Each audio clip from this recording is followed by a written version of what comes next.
Personal History of David Copperfield by Charles Dickens. In language whose excess imparts the power they feel so well, there may perhaps in such a scene some recollection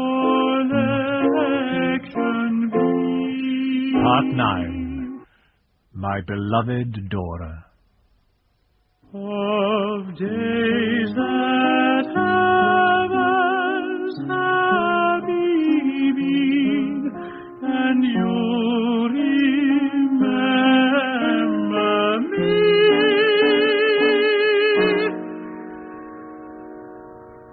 And you remember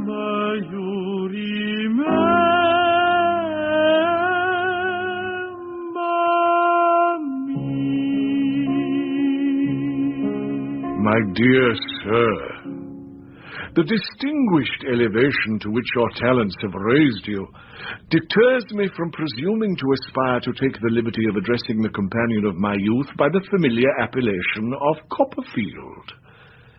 It is not for one situated as is the founded bark to adopt the language of compliment or congratulation. This he leaves to abler and to purer hands. May I be permitted to observe that my peace is shattered, my power of enjoyment destroyed, my heart is no longer in the right place, and I no more walk erect before my fellow men. It is my intention to fly from myself for a short period, to visit some metropolitan scenes of past enjoyment. My feet will naturally tend towards the King's Bench prison. In stating that I shall be outside the south wall of that place of incarceration the day after tomorrow at 7 in the evening, my object in this epistolary communication is accomplished. I do not feel warranted in soliciting my former friend Mr. Copperfield and my former friend Mr. Thomas Traddles to condescend to meet me. I confine myself to throwing out the observation that at the hour and place I have indicated may be found such ruined vestiges as yet remain of a fallen tower. Wilkins Micawber. P.S. Mrs. Micawber is not in possession of my intentions. Mr. Traddles, sir. My dear Copperfield, you are friends in need and friends indeed. Allow me to inquire about the physical welfare of Mrs. Copperfield. Dora is not so well, I'm afraid. She is convalescing. We lost our first child. Oh, I am distressed to hear that. Let us hope that the fecundity that has blessed my own union will one day be enjoyed by yours, my dear Copperfield. And how is your family? And how is Mrs. Micawber? Thank you. She is but so-so. And this, my friends, is the King's Bench prison. The bench, where there was no knocker on the door for any creditor to appeal to, and detainers were merely lodged at the gate. When I was an inmate of this place, I could look my fellow man in the face and punch his head if he offended me. My fellow man and myself are no longer on such glorious terms. Oh, you are in low spirits, Mr. Micawber. I am, sir. How is our friend Heep? Whatever his state of health may be, his appearance is foxy, not to say diabolical. Forgive me. I decline to pursue a subject that has lashed me to the verge of desperation. Then may I ask how my old friends Mr. and Miss Wickfield are? Miss Wickfield is the only starry spot in a miserable existence. My respect for that young lady, my admiration of her character, her love, her truth. Goodness. Oh, my dear fellow. Take me down a side street, for on my soul, in my present state of mind, I am not equal to this. Oh, come, Mr. Micawber. Ride out to Highgate. I'll introduce you to my aunt, and you can make us a glass of your own punch and forget whatever it is you have on your mind. Or confide it to us, if that will relieve you. Gentlemen, I am a straw on the surface of the deep, and am tossed in all directions by the elephants. I beg your pardon, I should have said elements. But thank you, Copperfield, I accept. I accept. Gratitude. You are a very old friend of my nephew's, I know, Mr. Micawber. I wish I had had the pleasure of seeing you before. Madam, I wish I'd had the honour of knowing you at an earlier period. I was not always the wreck you at present behold. Here you are, Mr. Micawber. Lemons, sugar, rum, and a kettle just boiled. Mr. Micawber makes a splendid bowl of punch, Aunt. I've no doubt he does. I hope Mrs. Micawber and your family are well, sir? They are as well, ma'am, as aliens and outcasts can ever hope to be. Lord bless you, sir. What are you talking about? The subsistence of my family, ma'am, trembles in the balance. Mr. Micawber. My employer, Mr. Heep, once observed that if I were not in receipt of the stipendiary emoluments appertaining to my engagement with him, I should probably be a mountebank about the country, swallowing a sword blade and eating the devouring elements. Mr. Micawber. For anything that I can perceive to the contrary, it is still probable that my children may be reduced to seek a livelihood by personal contortion, while Mrs. Micawber abets their unnatural feats by playing on the barrel organ. Mr. Micawber, you're trying to pour water from a candlestick. My dear Copperfield, this is an occupation above all others, requiring an untroubled mind and self-respect.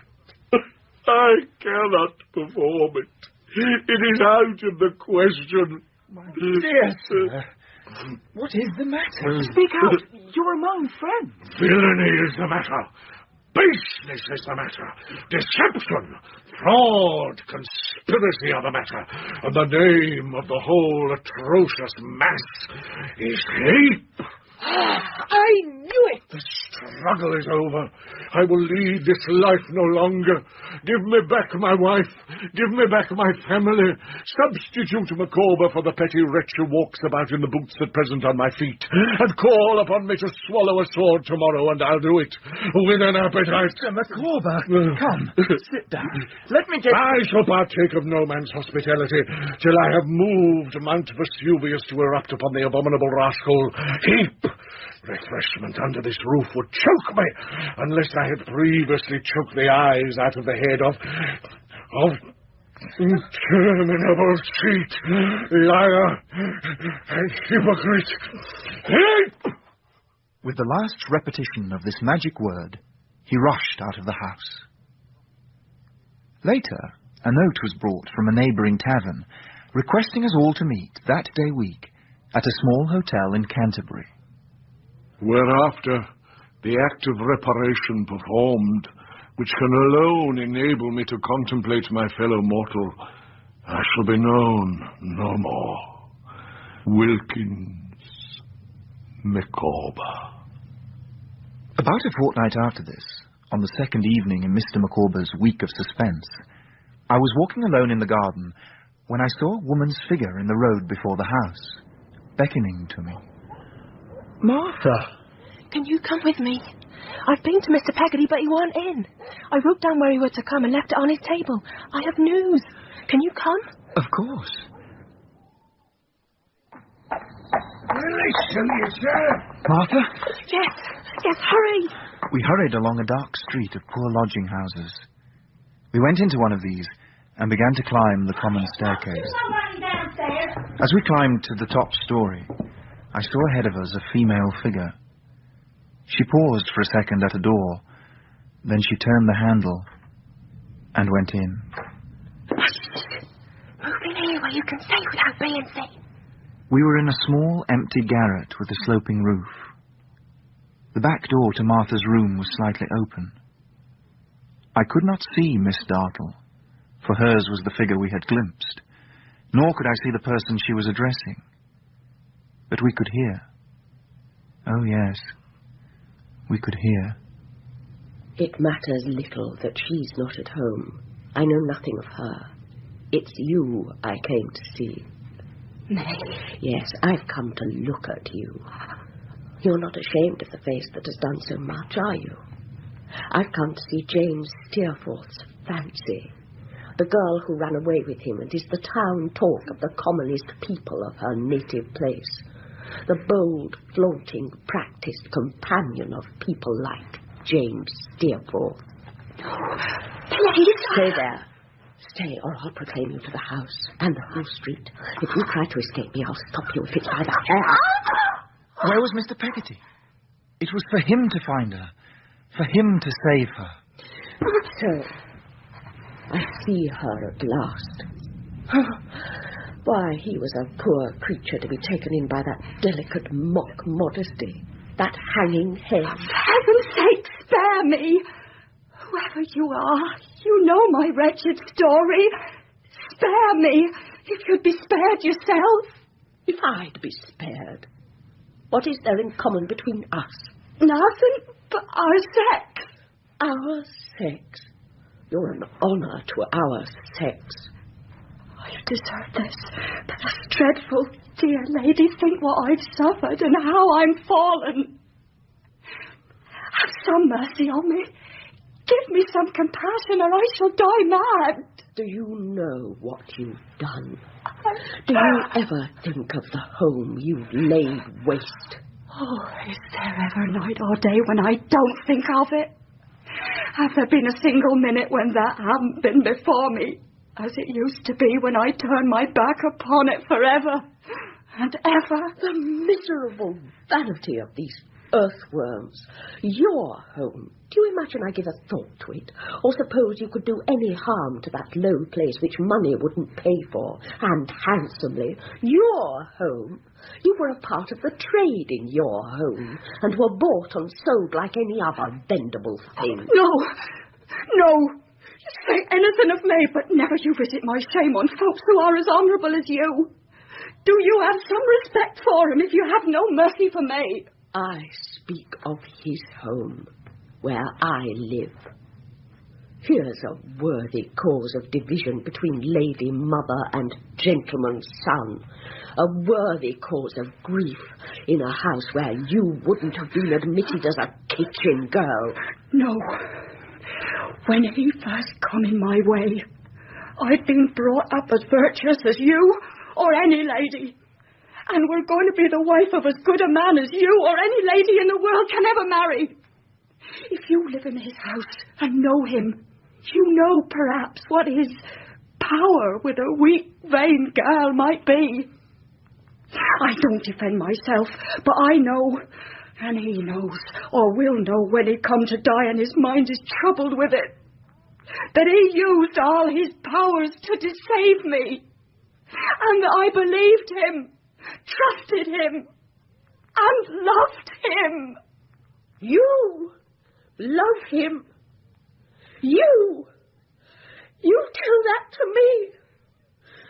Why don't they whip these creatures? If I could order it to be done, I'd have this girl whipped to death. She loved that carrion, and she'll tell me he cared for her. The liars these traders are. You'd better seek that home of yours with all speed and hide your head among those excellent people whom your money will console. When it's all gone, you can believe and trust and love again, you know. I thought you a broken toy, worthless spangle that was tarnished and thrown away. But finding you true gold, a lady, an ill-used innocent witch you look like, I have something more to say. Attend to it. For what I say, I'll do. Do you hear me? Yes. Hide yourself. Let it be somewhere beyond reach, in some obscure life. Or better her still in some obscure depth. I wonder if your loving heart won't break that you found no way of helping it to be still. I have heard of such means. I believe they're easily found. I can't breathe freely in the air you breathe. Therefore, I'll have it cleansed. If you live here tomorrow, I'll have your story and your character proclaimed on the common staircase.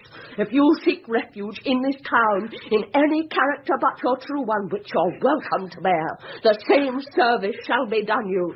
Oh, May, what shall I do? Do consecrate your existence to the memory of James Steerforth's tenderness. Or if those memories will not sustain you, die. There are doorways and dust heaps for such deaths and such despair. Find one and take your flight to heaven. I heard a distant foot upon the stairs. Mr. Peggotty. But mark, I am resolved, for reasons that I have, and hatreds that I entertain, to cast you out, unless you withdraw from my sight altogether, or drop your pretty mask. This is what I had to say, and what I say I mean to do. The foot upon the stairs came nearer, past Rosa Dartle as she went out, rushed into the room. Emily! Mr. Peggotty! Thank God. Yes, Master Davy. I thank my Heavenly Father as my dreams come true. I thank him heartily for having guided me in his own way to my darling. He took her up in his arms and carried her, motionless and unconscious, down the stairs. Thank God, sir, my niece is found. She will stay with you for a time? That she will. I've been long preparing for her and waiting for her. And what of the future? Have you made up your mind? That I have, and told Emily. There's mighty countries far from here. Our future life lies over the sea. You'll emigrate? Yes. I were at the docks early this morning. In 6 weeks from now there'll be a ship, and we'll go with her. No one can't reproach my darling in Australia. Will you two go alone? Aye. My sister's that fond of you and yourn. That wouldn't hardly be fair to let her go. Besides, there's one she has in charge as don't ought to be forgot. Poor Ham. Aye. Poor fellow. There ain't so much left him that he could spare the little as he has. Tomorrow, I go to Yarmouth to see what needs a doing down there. And most like to take my leave of him. Would you wish me to go along with you? Oh, if you could do me that kind favour, sir. I know the sight of you would cheer him up a bit. Dora being in good spirits and anxious that I should go, I undertook to accompany him.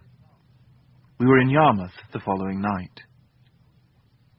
I was reluctant to be present when he first met his sister and Ham, so I decided to call on Mr. Omer, and remembering his interest in Emily, I told him what had happened.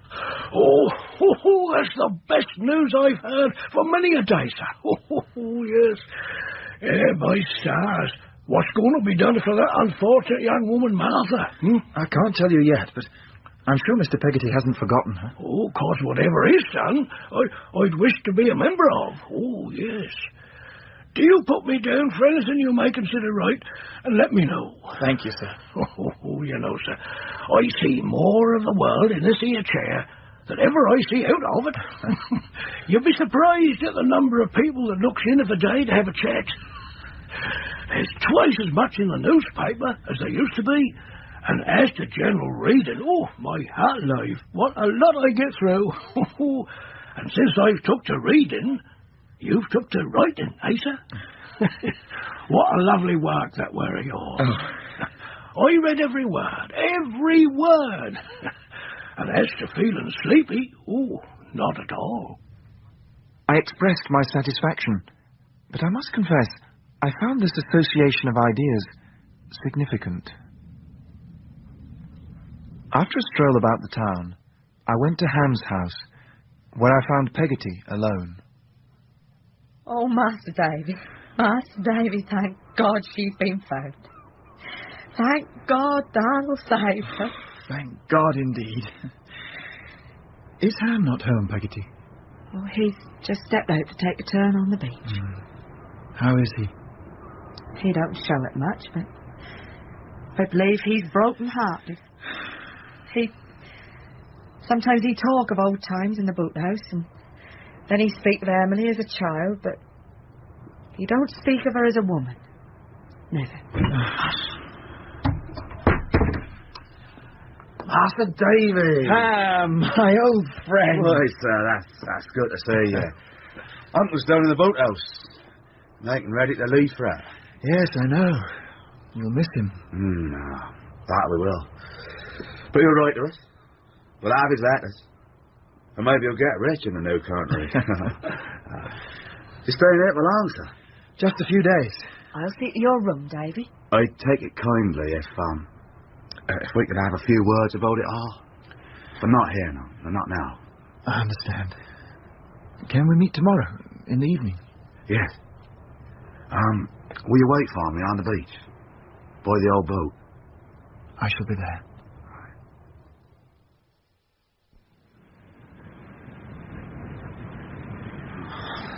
Master Davy. Ham. 'Twas about her. Shall you see her, do you think? It would be too painful for her, perhaps.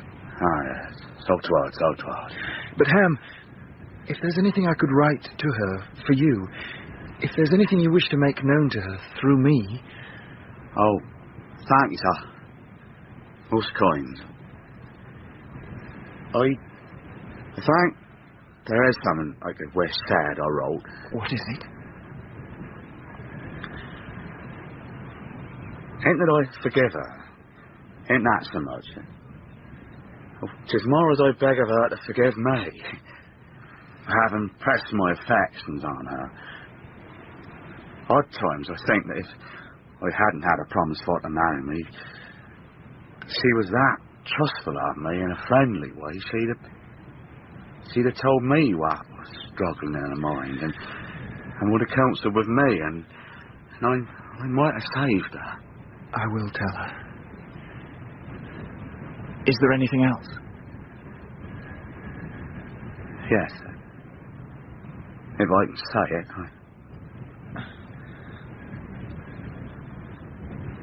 I loved her. And I love the memory of her. Too deep to be able to lead her to believe of her own self that I'm a happy man. I could only be happy by forgetting of her, and I'm afraid I couldn't hardly bear if she should be told I'd done that. But if you, being so full of learning, could think of anything to say as might bring her to believe I weren't greatly hurt, still loving her and mourning for her, anything as might ease a sorrowful mind and yet not make you think as I could ever marry. Or anyone could be to me what she was. I should ask of you to say that, with my prayers for hers was so dear. I will try to do that, Ham. Thank you, sir. Oh, 'twas kind of you to bear him company here. I'm not like to see him again. We don't say so, but so 'twill be, and that's so.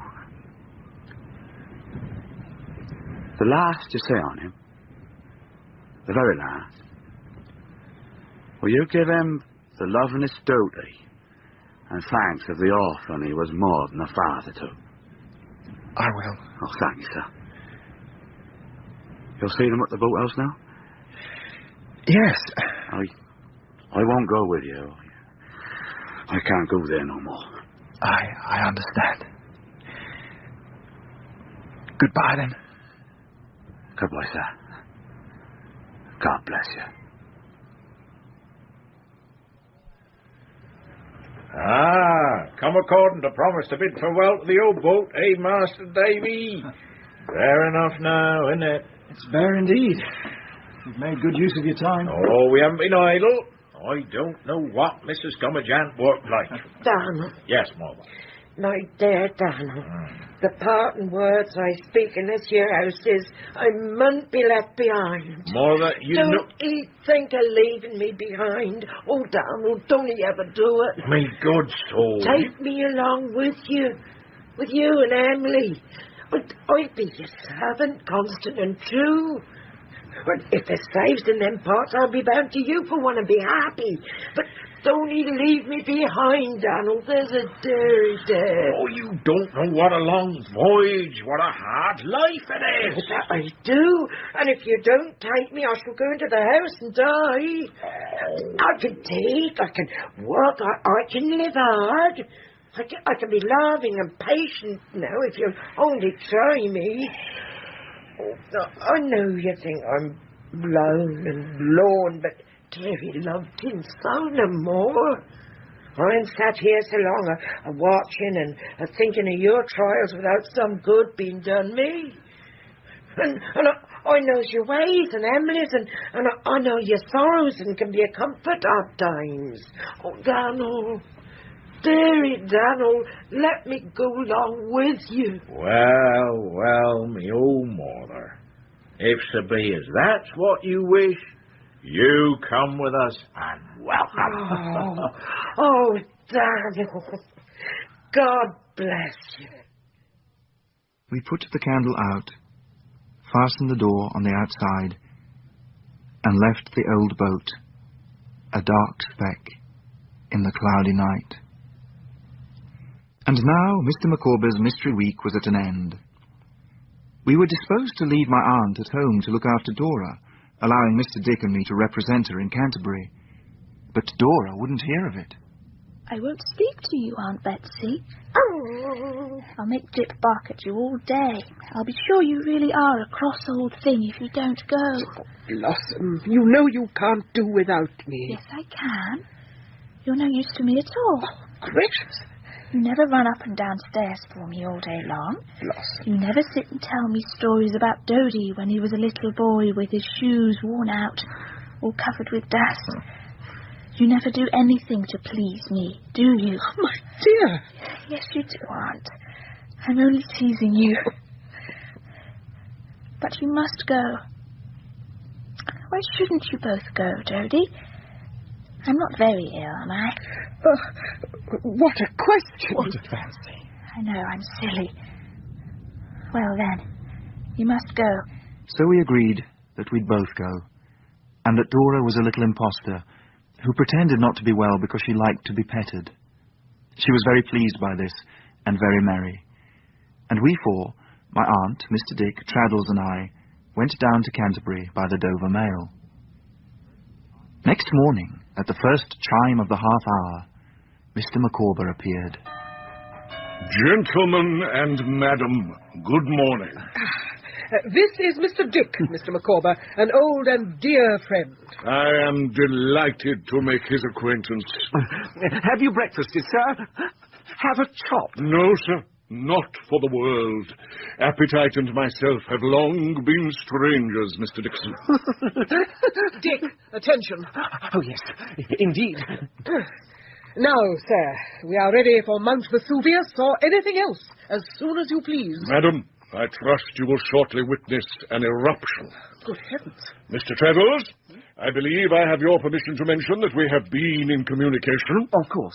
Mr. Micawber has consulted me, Copperfield, and I have advised him to the best of my judgment. Unless I deceive myself, Mr. Traddles, what I contemplate is a disclosure of an important nature. Oh, highly so. Perhaps under such circumstances, madam and gentlemen, you will do me the honour to submit yourselves to the direction of one who, however unworthy to be regarded in any other light but as waif and stray, is still your fellow man. We've perfect confidence in you, Mr. Micawber, and we'll do as you please. Mr. Copperfield, I would beg to be allowed to start 5 minutes by the clock, and then to receive the present company, inquiring for Miss Wickfield, at the office of Wickfield and Heep, whose stipendiary I am. For the moment, farewell How do you do, Mr. Micawber? Mr. Copperfield, I hope I see you well.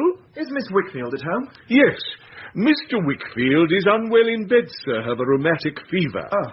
But I have no doubt Miss Wickfield will be happy to see old friends. Will you walk, sir? This way.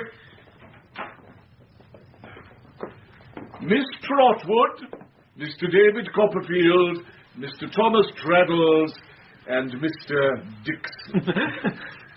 Well, I'm sure this is an unexpected pleasure.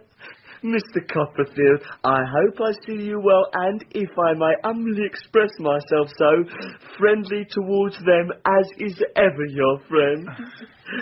Miss Trotwood, things are changed in this office since I was a numble clerk and held your pony, ain't they? But I am not changed. Sir, I think you're pretty consistent to the promise of your youth, if that's any satisfaction to you. Thank you, Miss Trotwood, for your good opinion. Micawber, tell him to let Miss Agnes know, and Mother. Mother will be in quite a state when she sees the present company. You aren't busy, Mr. Heep? No, Mr. Traddles, not so much as I could wish.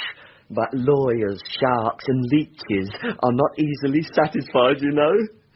Not but what myself and Micawber have our hands full in general on account of Mr. Wickfield being hardly fit for any occupation.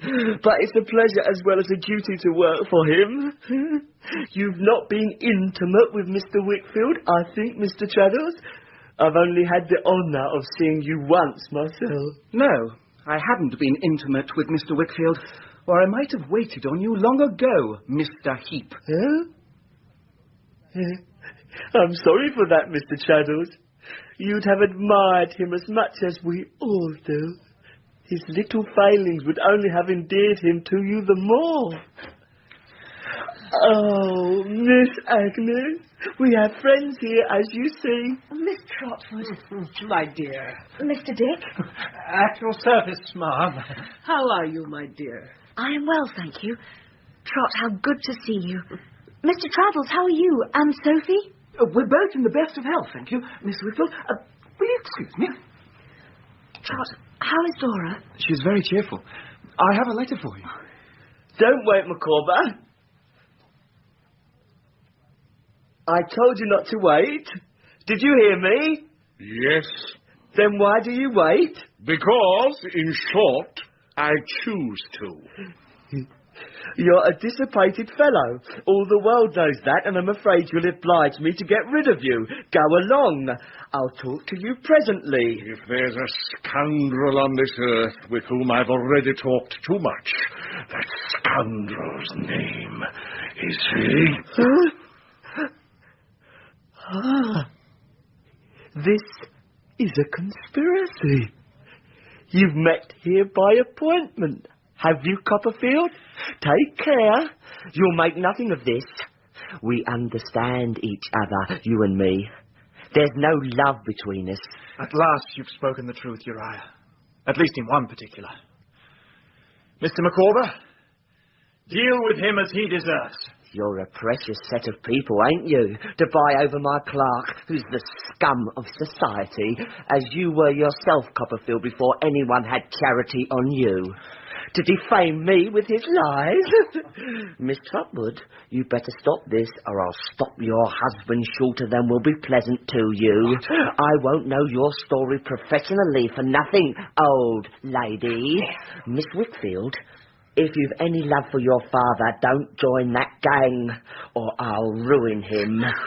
Now come, I've got some of you under the harrow. Think twice before it goes over you. Mrs. Heep is here, sir. I've taken the liberty of making myself known to Who her. are you to make yourself known? I am the agent and friend of Mr. Wickfield, sir. I've obtained a power of attorney for him, and I had it in my pocket. The old ass has drunk himself into a state of dotage. It has been got from him by fraud. Something has been got from him by fraud, I know. And so do you, Mr. Heep. Refer that question to Mr. Micawber. Hold your tongue, Mother.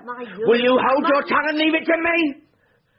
Copperfield, do you think it justifiable, you who pride yourself so much on your honour and all the rest of it, to sneak about my place eavesdropping with my clerk. You don't think of what I shall do in return. Very well, we shall see. Mr. What's your name? You are going to refer some question to Micawber. Why don't you make him speak?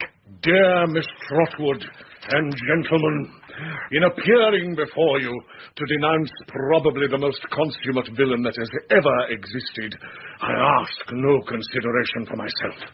The victim, from my cradle, of pecuniary liabilities to which I have been unable to respond, I have ever been the sport and toy of debasing circumstances. Ignominy, want, despair and madness have, collectively or separately, been the attendants of my career. In an accumulation of ignominy, want, despair and madness, I entered the office of the firm nominally conducted under the appellation of Wickfield and Heep, but in reality wielded by Heep alone. Heep, and only Heep, is the mainspring of that machine. Heep, and only Heep, is the forger and the cheat. Give me that! Indeed, I will not, sir, but this you may have. The devil take you! I'll be even with you. Approach me again, you, heap of infamy, and if your head is human, I'll break it. Hark to this! The stipendiary emoluments in consideration of which I entered into the service of Heep were not defined beyond the pittance of 22 shillings and 6 per week. The rest was left contingent on the value of my professional exertions. In other words, the baseness of my nature, the cupidity of my motives, the poverty of my family, and the general moral, or rather immoral, resemblance between myself and Heep. Need I say, it soon became necessary for me to solicit pecuniary advances towards the support of Mrs. Micawber and my family. Need I say that those advances were secured by IOUs and similar legal acknowledgments, and that I thus became enmeshed in the web that Heep had spun for my reception. Then it was that my services were called in for the falsification of business and the mystification of an individual I will designate as Mr. W. Mr. W. was imposed upon, kept in ignorance, and deluded in every possible way, yet all this while the ruffian Heep was professing gratitude and friendship to this much-abused gentleman. My object, when the contest within myself between stipend and no stipend ceased, was to discover and expose the major wrongs committed against Mr. W. by Heep, stimulated by the silent monitor within and a no less appealing monitor without, to whom I will briefly refer as Miss W. I entered on a not unlaborious task of clandestine investigation. My charges against Heep are as follows. Oh, never, not my Uriah. First, when Mr. W.'s faculties and memory for business became weakened and confused, Heep deliberately complicated the whole of the official transaction. When Mr. W. was least fit to enter into business, Heep was always on hand to force him into it. He obtained Mr. W.'s signature to documents of importance, representing them as documents of no importance. He induced Mr. W. to empower him to draw out one particular sum of trust money and employed it to meet pretended business charges which had never really existed. He gave this proceeding the appearance of originating in Mr. W.'s own dishonest intention and has used it ever since to torture him. You shall prove this, you, Copperfield, if you can. Mrs. Reynolds, ask Heep who lived in his house after him. The fool himself, and lives there now. Ask him if he ever kept a pocketbook in that house, or if he ever burnt one there. If he says yes, and asks you where the ashes are, refer him to Wilkins Micawber, and he will hear something not at all to his advantage. You'll be humble and make terms. Mother, will you be quiet? You're in a fright and don't know what you're saying. Humble. I've humbled some of them for a pretty long time back. Humble as I was. Second, Heep has, on several occasions, to the best of my knowledge, information, and belief... That won't do. We will endeavour to find something that will do, and do for you, sir, finally, very shortly. Second, Heep has, on several occasions, to the best of my knowledge, information, and belief, systematically forged to various entries, books, and documents the signature of Mr. W. And has distinctly done so in one instance capable of proof by me. A bond, which he proposed to put forward as a sum advanced by him to save Mr. W. from dishonour, has signatures to this instrument purporting to have been executed by Mr. W. and witnessed by Wilkins Micawber. They are forgeries by Heep. I never attested any such document. I have in my possession, in Heep's hand and pocketbook, several similar imitations of Mr. W.'s signature, and I have the document itself in my possession. That is, I had it till early this morning. I have now relinquished it to Mr. Traddles. Fury, be humble and make terms. I know my son will be humble, gentlemen, if you give him time to think. Mother, you'd have done better to fire a loaded gun at my head. I love you, Uri, and I can't bear to hear you provoking the gentleman. I told that gentleman there that I'd answer for your being humble and making amends. And, see how humble I am, gentlemen. Don't mind Copperfield would have given you £100 to say less than you've blurted out. I can't help it, Uri. I can't see you running into danger through carrying your head so high. Better be humble as you always was. What more have you got to bring forward, if anything? Get on with it. Third and last, I'm now in a condition to show by Heep's false books that Mr. W. has for years been deluded and plundered by Heep, that the object of Heep was to subdue Mr. and Miss W. entirely to himself. His last act was to induce Mr. W. to relinquish his share in the partnership for a certain annuity to be paid by Heep. We'll see about that, Micawber. There's a law against slander, you know. What? Huh? Where are the books? Some thief has stolen the books. I did, when you gave me the key this morning. Don't be alarmed, Mr. Heep. I have them. I'll take good care of them. You receive stolen goods, do you? Under such circumstances, yes. Well, Copperfield, are you satisfied? What do you want done? I'll tell you what must be done. Has Copperfield no tongue? First, the deed of relinquishment must be given to me now. Here. Suppose I haven't got it. But you have, so we won't suppose so. Then you must disgorge all your greed has gained you and make reparation to the last farthing. All the partnership books and papers must stay in our possession. All money, accounts and securities. In short, everything here. I must have time to think about that. Certainly.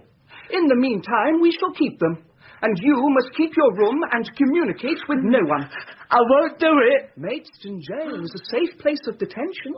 And though the law may be longer in writing us, there's no doubt of its punishing you. Copperfield, will you be so good as to go to the Guildhall and bring a couple of officers? Oh, no. Oh, Miss Whitfield, dear Miss Whitfield, tell her not to do any such thing. It's all true, but he's very humble, and if he won't do what you want, I will. Stop. I will. Mother, I will. hold your noise. No, well, worry. Let him have that deed. Go and fetch it. Help her, Mr. Dick. Oh, yes, indeed. Oh, come, Mrs. Heep. Oh, Copperfield, I've always hated you. You've always been an upstart, and you've always been against me. And in your greed and cunning, you've always been against the world. Greed and cunning always overreach themselves. It's as sure as death. Or as sure as they used to teach at school from 9 to 11 that labour was a curse, and from 11 to 1 that it was a blessing and a dignity, and I don't know what. You preach about as consistent as they did. Won't humbleness go down? I shouldn't have got round my gentleman fellow partner without it, I think. Micawber, I'll pay you.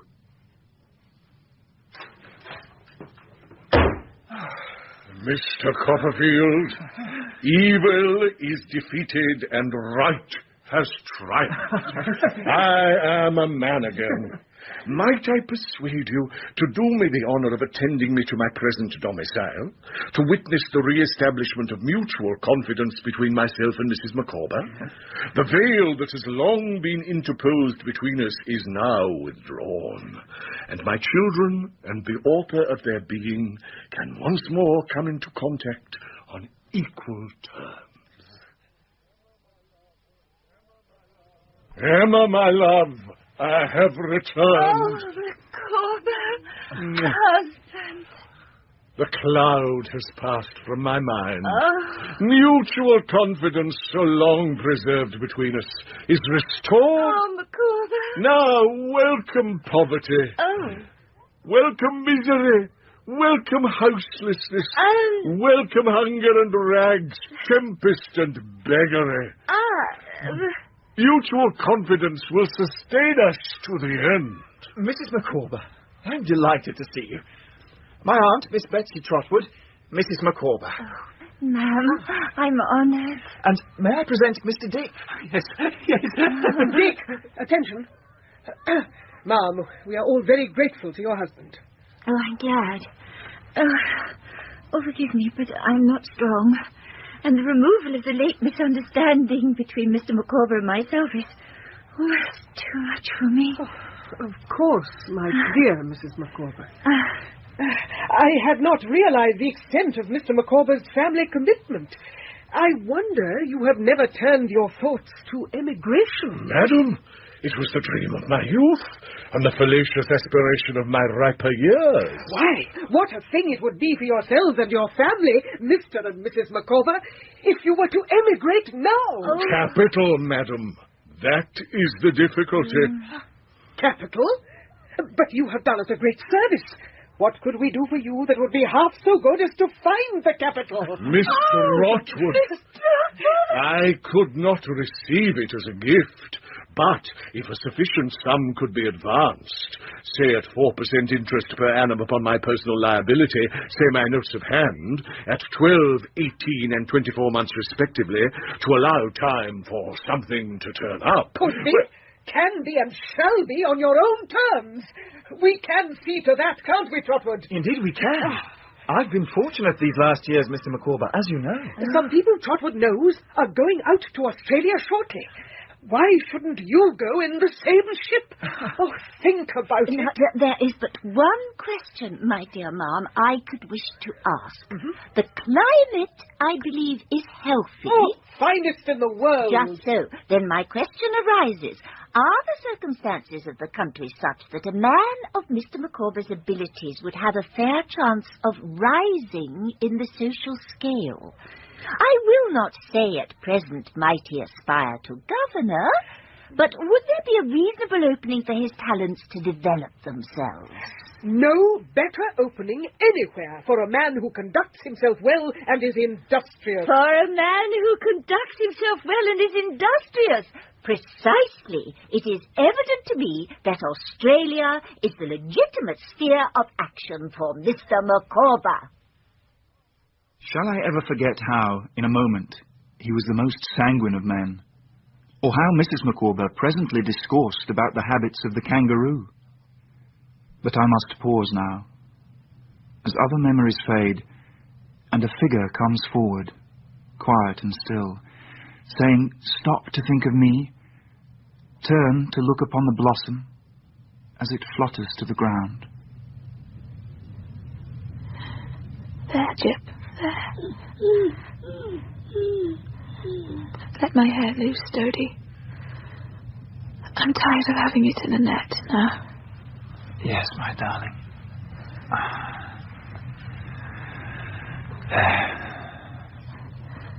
I remember how you asked me for a lock of it soon after we first met. You said it was beautiful. And so it is still. That was the day I told you how much in love I was. Yes, it was. Dodie? Yes, dearest? Are you lonely when you go downstairs now? How can I not be when I see your empty chair? You truly miss me. Even stupid me. My heart. Who is there on earth I could miss so much? I'm so glad. Yet so sorry. Give Agnes my dear love. And tell her I want very much to see her. And I've nothing left to wish for. Except to get well again. Oh, Dodie. Sometimes I think that will never be. Oh, don't say so, dearest love. Don't think so. I'm going to say something I've often thought of. You won't mind. Mind, my darling? Because I don't know what you'll think. Dodie, dear, I'm afraid I was too young. Dora, my heart. I don't mean in years only.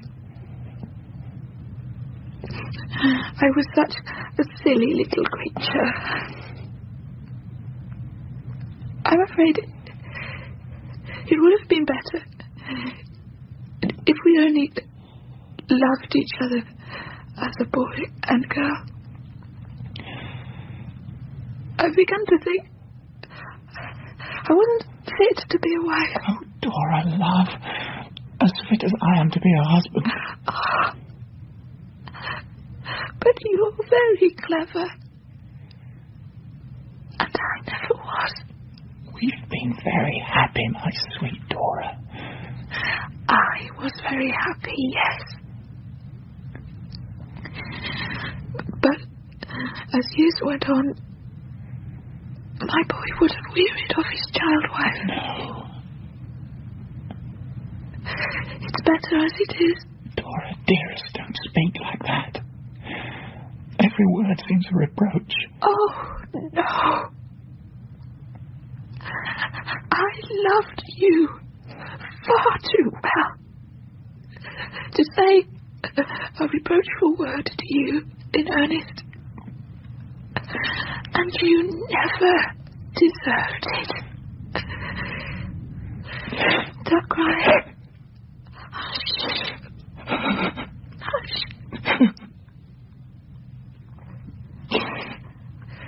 I want to speak to Agnes. When you go downstairs, tell her so.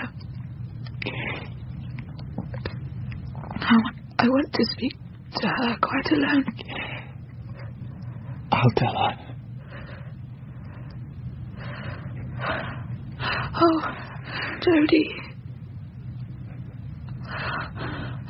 After more years, you never could have loved me better. And I might have so tried and disappointed you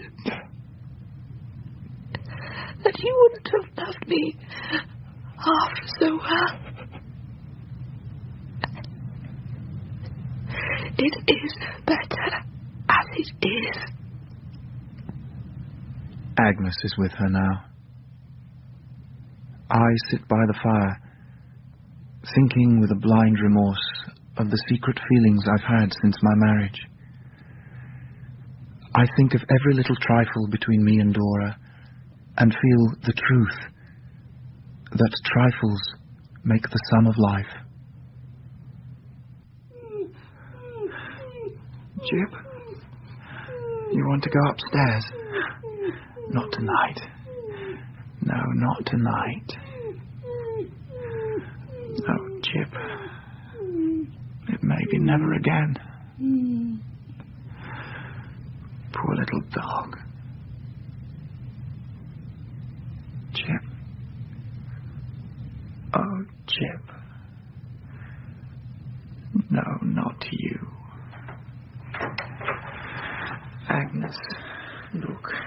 little Jip. Agnes. No. No. That face, so full of pity and of grief. That rain of tears. That solemn hand upraised towards heaven. It is over. Darkness comes before my eyes, and for a time all things are blotted out of my remembrance.